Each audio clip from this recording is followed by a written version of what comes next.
song that you really enjoy, that you really like in your lesson this last week?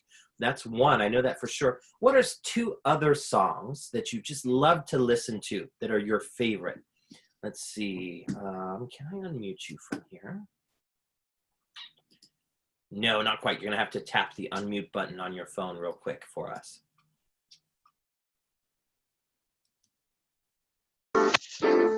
Okay, they can hear us now. What was the question, Mr. Alex? The question was, Amanda, what are some of your favorite? Okay. Favorite songs? Favorite songs to listen to? Oh God. Say Disney song. Disney song. Which one is your favorite? Go ahead. He said Walt Disney songs. Disney. What is it? Let it go. Let it go. You love that song. Are you listening? Can you? So lots of our favorite songs and stuff comes from movies that we like, albums that we like or relate to. Even now in music today, a lot of our music that we listen to comes from video games or from cartoons, things like that. There's music everywhere, all different kinds of music, styles of music, varieties of music, and all of it's designed to make us feel different things or to think about different things. And one of the things behind that was called programming, which is almost what we would think that means today, right? So programming in a modern sense is the idea of writing a code, right? Writing a script, generally for a computer or something like that, creating ideas with that. And that's the part that I want you to hold on to. So programming doesn't necessarily have to be just about coding for computers.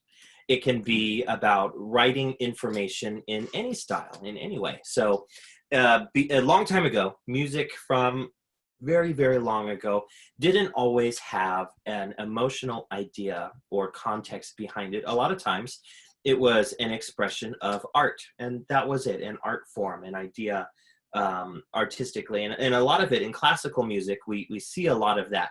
Forms, formulas, equations, rules of writing music, things like that. And it was very formulaic. It was very specific, and you had to follow expression of art, and that was it, an art form. And looks like we got some echoes going here. There we go. Okay. Sorry about that. Where was I? Art form, expression, formulas, equations. Classical music was all about that. Now, for those of you who missed my very first era class, I made a very important distinction. The term classical music, a lot of times people use that and they mean that to apply to everything pretty much before the year 1900. More specifically, there's three distinct eras that people generally lump classical music into, right? There's the Baroque period, which is the 1600s and part of the 1700s. Then there's the actual classical period of music, which is mid-1700s to parts of the 1800s. And then there's the Romantic era of music, which is from maybe the early to mid-1800s to the late 1800s. So the Romantic era was actually really short. Depending on how you look at it, it also created a bunch of other sort of side eras, the Impressionist, Expressionist era, things like that. So we're going to talk about all of that a little bit today. I've covered it before, but basically, I want you guys to start thinking about the idea of programming, which is bringing an emotional context into music, is not a new idea, but it's also not as old as we think in the terms of Western modern music. Now, music has been used throughout history, all of history, as a form of expression. So when we talk about, in this particular case right now, programming in music, we're talking about the last 400 years or so. We're not talking about all of time indefinitely.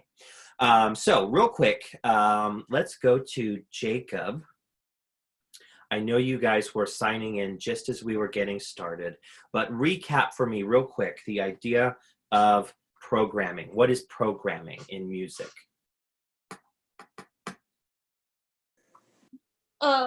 adding like an emotional idea. Yes, and specifically an emotional idea, but building your whole song around that idea. Yeah. Mr. Caleb, how are you today? How are you? Good. You're good. I'm glad you guys could make it. I was getting a little worried because it was like right at 11:10, and it was just Mr. James and me and Amanda, and which is good. It's a good crew, but I'm glad. Yesterday's one. Programming in music is when we write an emotional idea into it today. What would be another way of saying that? Instead of saying, I'm programming some music today, what would be another way to describe writing music with some emotion? What you could think of? Now, there's no wrong answer. There's no silly answer. There's no bad answer. This is just a question for you.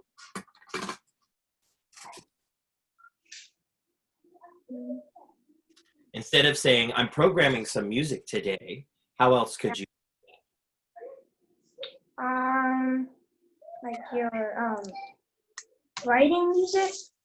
Okay, so I'm writing music and maybe I'm telling a story or I'm sharing a feeling or something like that. That would be one, right? Yeah. And then is Samara sitting over there? Is she hiding? No. Okay, that's fine. All right. So we've got musical programming comes in the late or mid-classical era, I guess we'll say for now. Now there's another thing about music history that's kind of cool. There's not necessarily a concrete specific timeline, depending on which musicologist or music historian you talk to. The timelines are a little bit different, but musical programming was a big idea in classical music, okay? So we've got musical programming coming into classical music, and then romantic music took that idea and just exploded it into all these different things. And that's when, if you remember, romantic music is when thoughts and feelings are a big part of expression in music and creating some kind of idea or thought. So we're going to look at today two different examples, maybe some more, but we're going to start with two examples of unprogrammed music.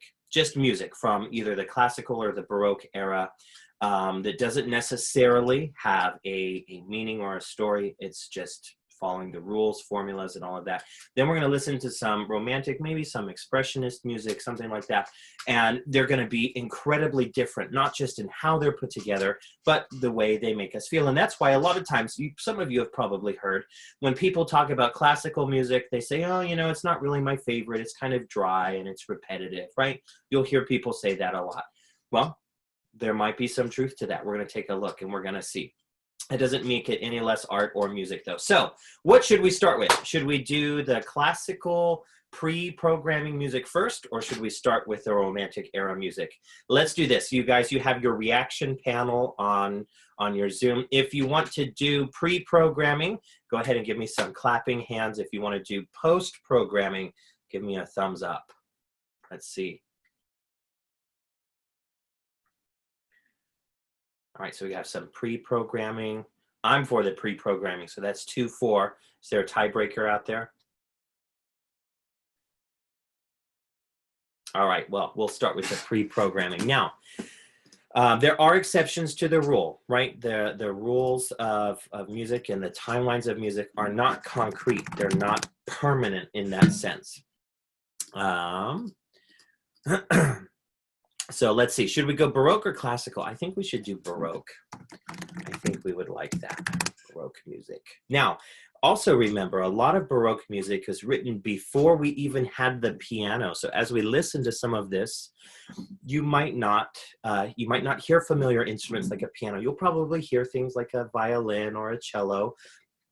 But a lot of this original stuff didn't really have a lot of instruments that we have today, right? Like a lot of instruments that exist. The saxophone, definitely not a real instrument yet, or an instrument at all. The piano, don't have one of those yet. We don't have a guitar quite in the way that even the classical guitar that we think about has been around. So let's pull this up. Let's see what we've got. Okay. Boop. And here we go. Here is some Baroque music. Now, a lot of people like to use this stuff, and it says even right here, for studying or for concentrating. It says right there, because it is something, a lot of it is something that you can kind of put on, turn on, leave in the background and kind of listen to it, but it's not going to be really in your face or distracting or something like that. So we'll talk about this a little bit after we listen to some. We'll probably go for maybe 1 or 2 minutes, not super long. I just want you guys to kind of get a taste or a feel for this.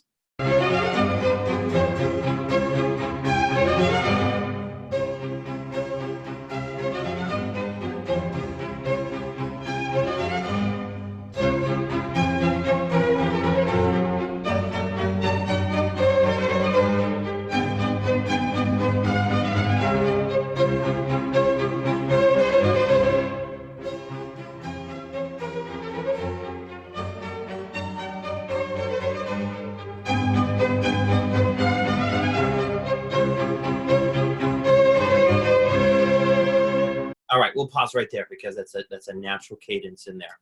So right off the bat, is there a story or an emotion or a feeling that you can tell me specifically, concretely is in this music? Let's go to Caleb first. I'll start with you, and I'll repeat the question. Is, having listened to that 38-second clip right there, is there a specific story or emotion that you can tell me 100% for certain is in that music? There's an emotion, like emotion, and like it makes you feel like joyful.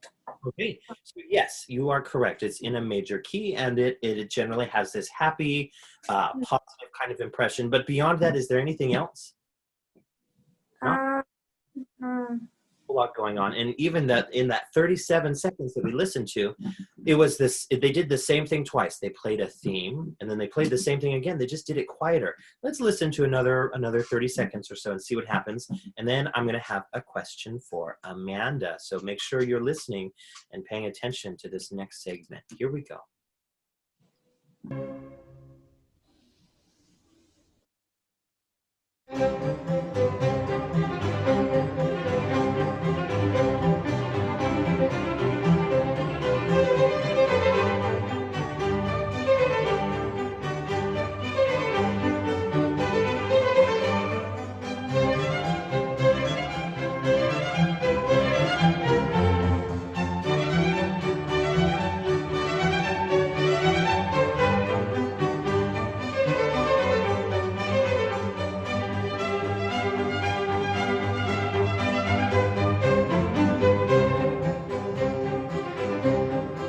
Okay, and there's a little cadence right there. Amanda, really quickly, what kind of music is this? Is this really happy music, or is this like really sad music that makes you want to cry? What kind of music? Which one? Say it. Look at the teacher and say it. What kind of music do you think it is? Happy. Absolutely correct. Yes, it is happy music. But beyond that, again, there's not a lot of stuff that we're getting through it. So, very good. Now, Jacob, one for you. Now, this is going to be a little bit more of an in-depth question. Beyond the fact that we know that it is repetitive, do we hear a lot of the same themes even between the first and the second chunk that we listened to, or was it totally different? And then you are muted. Let me see. Can I get that? Nope. You're gonna have to tap the button for me. There were a lot of the same themes. There are a lot of the same things. Now, this a lot of Baroque music is written in and classical music too is written in what we call movements, which can be anywhere between 30 seconds and a minute or longer. Generally, they're pretty short. And one movement to the next. You might have a song, if you've got a 10-minute song, you might have 8 movements.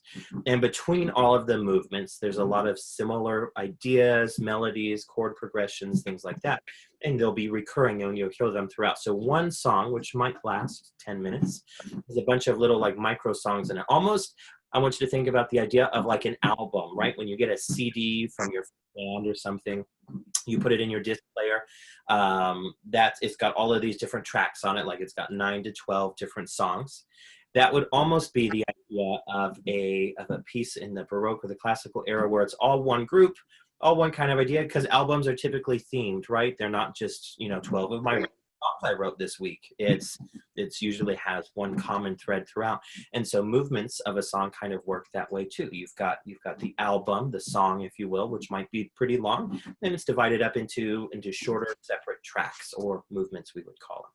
Okay, so that was the Baroque music, which doesn't have a lot of specific programming. It has some ideas, right? We thought, I want to write a happy song. It's going to be light and playful, and maybe we can dance to it, right? But not necessarily went into a lot more thought than that. Now, again, this is not universally true. It was just as a general rule of composition at the time, that wasn't something that they took into consideration. So now let's listen to something that's from the Romantic era. It's going to be very different, and we're going to be able to pull a lot more ideas out of this. Let's do this one. This is one of my favorites. Here we go. Gotta wait for the advertisement. Okay. Now, this is Rachmaninoff, who is one of my favorite composers. We talked about Dvorak, which is another one of the composers that I really liked. Rachmaninoff is another really great one. This was a solo piano piece that he wrote, and this is its nickname, Bells of Moscow. He didn't necessarily call it that. In fact, a lot of music from the 16, 17, and 1800s doesn't necessarily have a name. Like a lot of songs today have a name. Like, for example, Cups is the name of a song, or Titanium, or something like that. We give it a name. A lot of times they would just write it, they would write, Sonata in C sharp minor number 37. Like, they didn't necessarily name their pieces, give them names. This is a nickname that it sort of picked up later and wasn't necessarily the name of the piece originally. So here it is, right off the bat. It's gonna feel and sound very different, okay? So not only is this no longer a happy, bright song, there's a lot more to it. Let's give it a listen.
It goes on. There's a lot of the same kind of sound and mood and all of that. Okay, so right away, give me a thumbs up if this is not only different, but very different from the kind of style of music that we had before.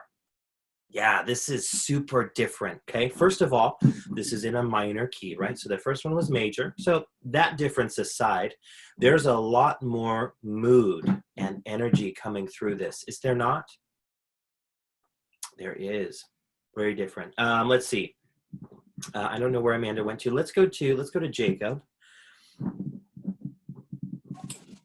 All right. So, actually, you know what? I'm sorry. I'm going to start with Caleb first. Caleb, what is the overall mood to this piece? It's it's sad and kind of like angry. Yes. Okay. So that's a good point. Sadness, being sad, is an emotion, but there's different kinds of sad, right? You could be sad. If you're me, you're sad because you stubbed your pinky toe again on the coffee table and it hurts, right? That's my kind of sad. There's an angry sad, like you just bought your favorite kind of car in the whole wide world. You drove it to work and you parked it. At the end of the day, you come out and somebody's ran into your car, right? Now, so it's like, oh no, that's so sad. But you're also angry, right? What other kinds of sadness can there be, right? There's a generic kind of sad, and we even have a generic kind of happy. But more specifically, this is angry. This is dissonant and tense. But what other kinds of sadness are there? And it's an open question. Anybody who has an answer, just raise your hand, and so that we don't all talk at once.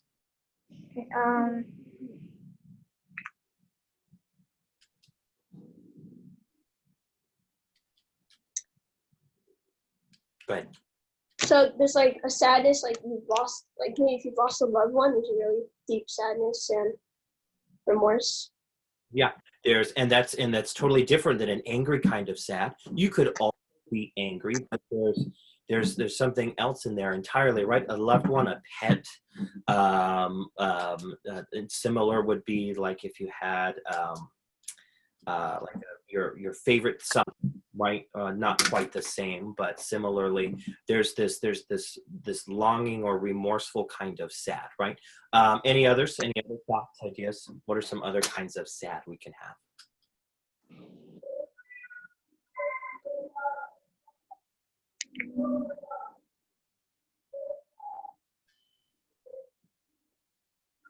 How about a disappointed kind of sad? It's really earth-shattering or bad happened. You're just disappointed, right? Maybe your favorite TV show didn't end the way that you wanted it to, and you're not happy about it, and you're upset and maybe disappointed, right? That's a different kind, and you would use a different kind of sound to convey that. Now, switching gears a little bit, what are some different kinds of happy, right? Some different kinds of joy. Caleb, let's have you go first. There's like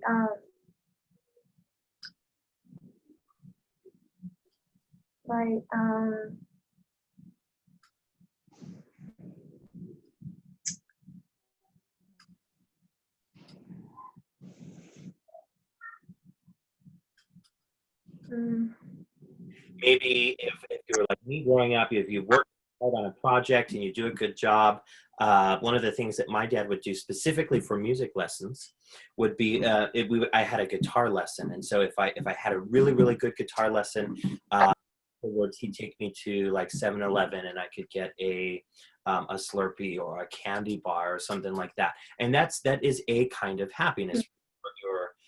You're satisfied with yourself or your project or whatever you were working on, and you feel good about it, you're confident about it. That's one kind. Maybe and you guys would understand this one. Maybe there's a new baby, right? Maybe there's a new sibling. That's a very different kind of happiness or joy or celebration than getting a candy bar at a store. Let's think of one more. Let's find one. Yes, sir. Like happiness from having fun. Sure, having fun, hanging out with friends, enjoying yourself, having a good time, playing, things like that. And you would write music for all of those things differently, right? You wouldn't write one song and just say this is a happy song and it applies to all occasions, right? You wouldn't necessarily do that. That's why music is so fun and complicated, interesting to listen to, is because there's so much variety. Like, do you boys watch Star Wars? yeah. Yep. I'm gonna mute you guys for just a second. Sorry. The music for Star Wars is very different than, let's see, like a Disney movie, another Disney movie, right? Like Cinderella or Snow White. Yes, there's lots of happiness and sad and all of that, but it's all different, varying degrees and levels of it. So in this particular song, I know it's been a hot minute now since we've listened to it. In this particular song, we have an angry, unsettled kind of sadness. It's not a generic sadness. And so in music, we have classifications for this, right? And we try to avoid generic descriptions of things, right? We try to not say that's a happy song or that's a sad song. we first of all try to use the descriptor of that's a song composed or written in a major key or a minor key. Major key or minor key. Now, there's things inside of saying it's in a major key. You can say it's happy, joyful, triumphant, confident, blissful, elegant, graceful, something like that. Inside of the context of being minor, you could say, well, it's a minor song and it sounds sad or angry, depressed, mysterious, spooky. All of those would go hand in hand. But to just kind of say, oh, that's a happy song or that's a sad song is kind of unfair. And so we changed those designations to specifically major or minor, just to kind of help that process along. It also helps us avoid sticking things in a box and not really classifying it appropriately. So we've got these, and we've listened to now these two different themes: major, very minor, with very different ideas, right? And so when we listen to that last song, what were some of the programming elements that you feel like went into it, you guys? What are some programmed ideas that might inspire you to write a song like this?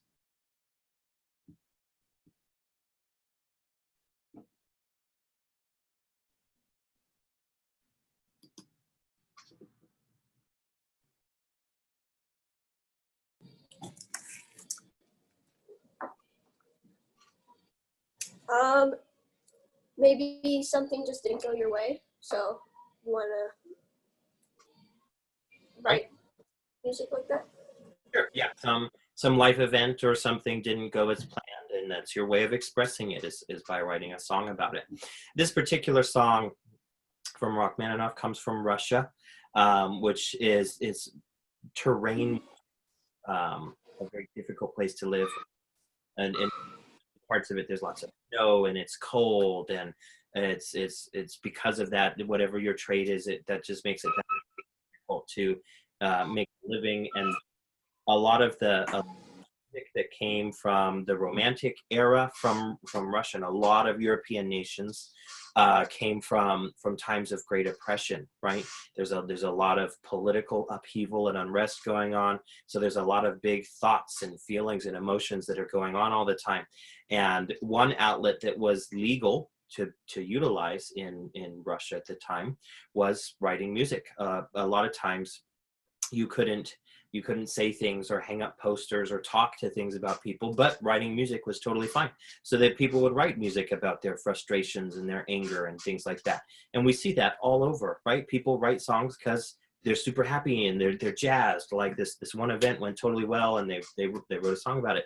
Or they're really angry or bitter at something, and so to help them express it, they write a song about it.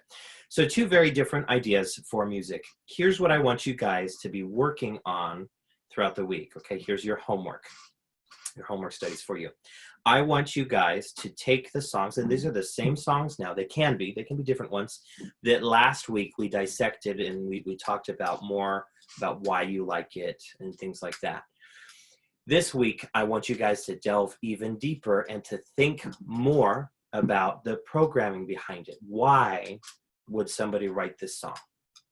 Not just why do I like it on the receiving end, but on the creative end of music, why would somebody write this song? And sometimes it's super obvious, right? A lot of songs are, because they'll talk about it, especially if it's a vocal song or has vocals in it, they'll talk specifically about what's going on, and it's pretty clear.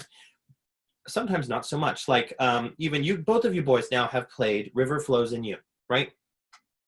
You could break that down and find all sorts of programming ideas, motifs, things like that. Now, again, this is sort of subjective, and there's not necessarily a concrete right or wrong answer. The only way you can know for sure is if the author, the composer, wrote some notes about it, right? A lot of times there'll be like interviews, right, where some composer writes all these songs and somebody asks you, well, what inspired you to write these songs? Then we have a concrete idea, but it might not necessarily always be so obvious or so clear cut. So I want you to take some songs, and you can do the same songs that you've done over the last couple of weeks. You can do some totally new songs. I want you to pick some songs apart and find the programming items. So the first week, we just discovered songs we like and why we like them. The last week, we delved a little bit more into what it is about the songs that we like. This week, we're going to go the next step into that and figure out more about the song itself. Why did they write this? What were they feeling? What were they thinking? And a lot of times we like that song because we relate to that on some level, okay? So that's what I want you guys to work on this week. Pick 2 or 3 songs that you like, figure out why you like them. We've already done a lot of that, and then go into some more of the programming, okay? That's what I want you guys to work on. Now, for the next couple of minutes, I'm gonna open up the classroom for just some open-ended discussion, giving everybody the opportunity to ask any and all questions about music pertaining to this class is great, but also outside of that, if they have musical questions that you would like to talk about or thoughts and ideas, now is the time that we can do that. So first, I'll finish with, do you guys have any questions about the class from today? No, we're good? Okay, then we're just gonna open it up, and it's time for a question time. Right? You can ask some questions, whatever you want to know. I might not know the answer. I don't know everything, but I know a lot of things. At least point you in the right direction.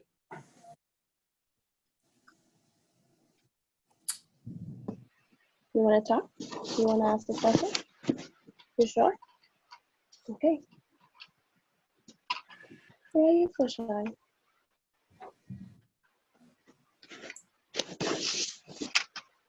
Are you paying attention? That looks like a pretty cool microphone. I say that's a really good.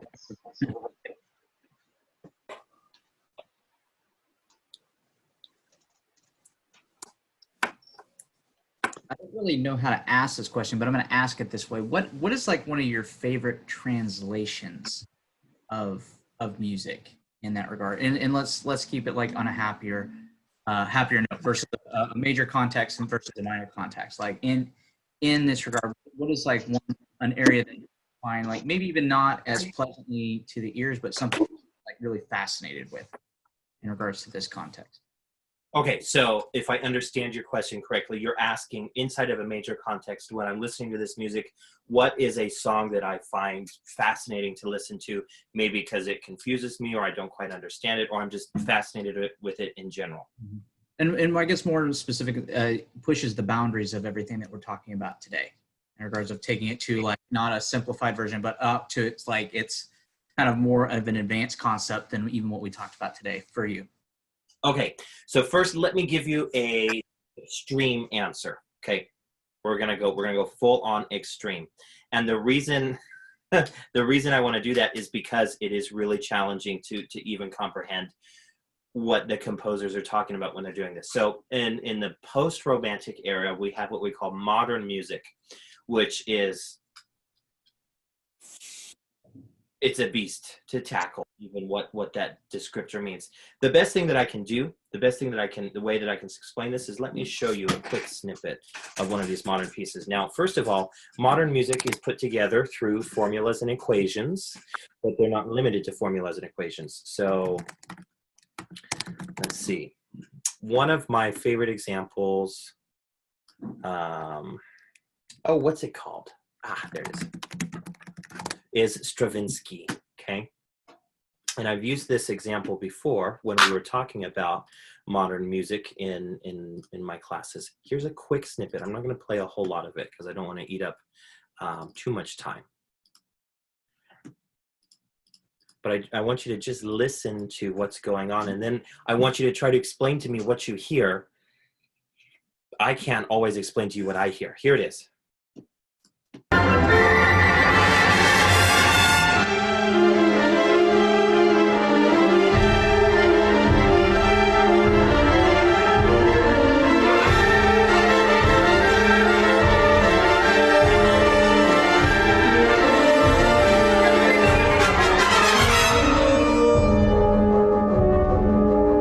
Okay, so we have this huge melody and the strings going on. In the background, you have all of these horn and brass parts that sound like they're in a totally irrelevant key to what's going on. and there's conflicting rhythms and conflicting melodies and conflicting harmonies, but none of it's bad or sad or dissonant. But it's a great example of, I hear what's going on and I'm not quite sure what to do with this. So for an example of my favorite translation of something that pushes the boundaries, something from the modern era, from the serialistic era especially, would fit that description. That's awesome. No, I love that. That's not anything that I would ever like listen to for like, oh, I want to listen to this song. But I don't know, even for me, like when I immediate like viewing it through that lens, I'm able to look at that and like, what is that actually like? What would that mean to me like in an actual like circumstance that I would actually see? And first thing that comes to my mind is what Christmas shopping actually feels like. Supposed to be happy, but there's so much stuff going on and there's so much conflict with like, are you getting the right gift? This should be fun, but it doesn't feel pleasant at the moment, but it's going to get there. But there, and a lot of the static and the noise of the emotions that are like going on for like, and I say Christmas just because like, you know, it's the most magical day of the year, right? You know, but all the conflict and everything that goes into like building that one magical, like happy moment. And so anyway, when I listen to something like that, that's like kind of the emotional experience that it takes me on. And doing that, which wouldn't be a normal, like, let's think about something happy. That sounds like something that is like, there's a reward inside of it, but you have to dig for it, which is really, really cool. So that's really a great piece and a great way to even process how to push the boundaries. Cause I wouldn't have done that just because there is so much conflict like happening inside of it. There you go. And a lot of the music from that era and that addresses your question is either an acquired taste or something that you appreciate just because you don't know and you don't know how to get there and you're not quite sure if you like it, but you can't stop listening. Kind of like watching a train wreck. Like, you know, it's going to be bad, you know, it's going to be awful, but you can't take your eyes off of it because you don't know what's going to happen next. And it's going to be incredible either way. That's why the Roadrunner was so successful as a cartoon. This is happening, Coyote. This is happening. Okay. All right, anybody else got a question? Swing for the fence. I did. No, come on, guys. You always have great questions in class. Now is your time to shine. Now is the time to get those questions answered that we always run out of time for.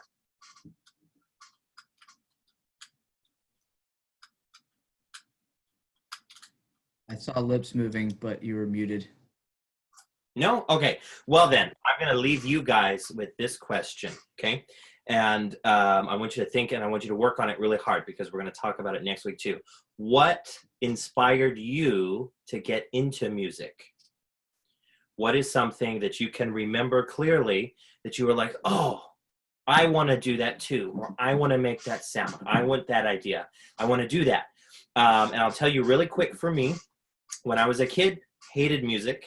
A little bit later in life, I got back into music because I was jealous, and I will tell you that story next week. In the meantime, I want you guys to come up with your own stories of why you got into music. And it could be as simple as I saw this YouTube video of this guy playing the piano, and I thought it was super cool, and I wanted to try it. That's a good reason. It could also be, you know, this was my favorite song, and I wanted to make some changes to it. I wanted to modify it a little bit, make it a little bit more personal. And so I needed to learn how to play the guitar or whatever it is. I want you guys to be prepared with your story of how you got started into music and share that with me next week. Mine's fame and fortune. It hadn't worked out yet, but that was a goal. You're on your way. Still on your way. I'm still on that journey.